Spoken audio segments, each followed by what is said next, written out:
Ma vision pour maintenir les alliances et le partenariat est que ça soit travaillé avec transparence, avec authenticité pour atteindre un partenariat gagnant-gagnant entre les gestionnaires et des organisations. Les principaux défis qu'on peut se rencontrer, c'est déjà une question de ne pas être au même niveau. Donc, il y a une question de pouvoir d'un côté qui est trop élevé que l'autre, financièrement parlant.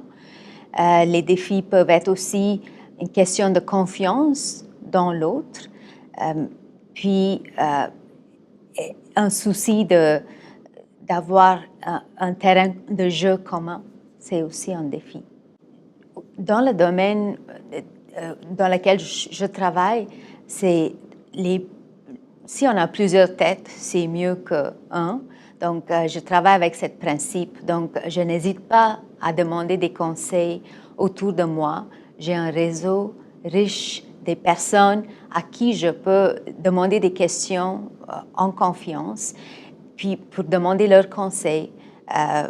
Parce que quand il y a des défis, il faudrait voir sur plusieurs angles et pas seulement, il ne faut pas que j'arrive avec mon perception à moi. Donc, c'est pour ça que c'est important de poser des questions à plusieurs personnes, voir comment les autres perçoivent les mêmes problématiques, voir est-ce qu'il y a des solutions, comment ils voient des solutions, puis essayer de comprendre la situation d'un autre point de vue pour arriver à une entente. Quel conseil je donnerais aux professionnels immigrants?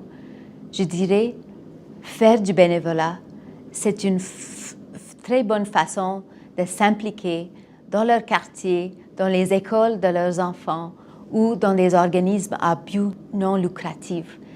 Oui, bien sûr, c'est un investissement, mais en retour, ils vont gagner un réseau d'amis, un réseau professionnel. En même temps, ils vont gagner de l'expérience en gestion québécoise et surtout un apprentissage de la culture québécoise. Et donc, ça leur donne une première expérience de travail au Québec.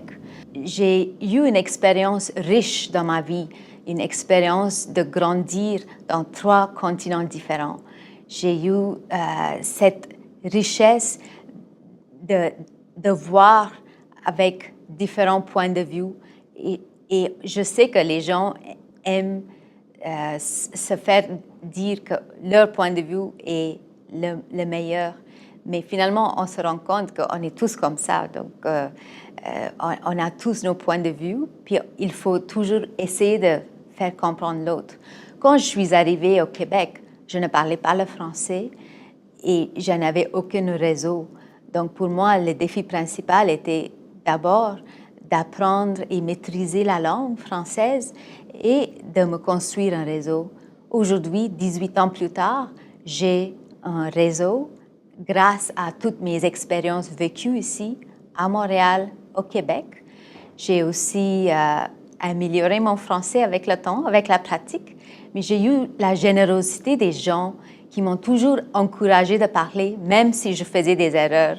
Il n'y avait personne qui a moqué de moi et ça m'a encouragée vraiment de continuer. Et au Québec, je dirais que grâce à des différentes expériences que j'ai eu un parcours où j'ai pu courtoyer les gens de les différentes cultures, mais aussi de différents niveaux socio-économiques grâce à mon travail au microcrédit. Donc, moi, je connais les difficultés de ne pas avoir un statut reconnu. Je connais la difficulté de ne pas avoir les sous pour aboutir un projet. Je connais les difficultés de ne pas avoir un réseau pour trouver son premier emploi. Donc, mais grâce à mon intégration au Québec, j'ai aussi connu des mondes agréables avec qui j'ai un fort réseau aujourd'hui. J'ai un statut socio-économique qui me permet aujourd'hui de travailler dans le domaine de microcrédit où je peux aider les gens qui ont besoin ce petit coup de pouce pour réaliser leur potentiel, pour réaliser leurs rêves.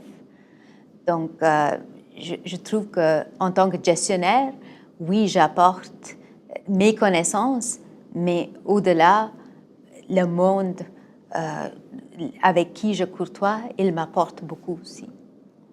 Au bout de la ligne, ce qui est important, c'est d'être authentique.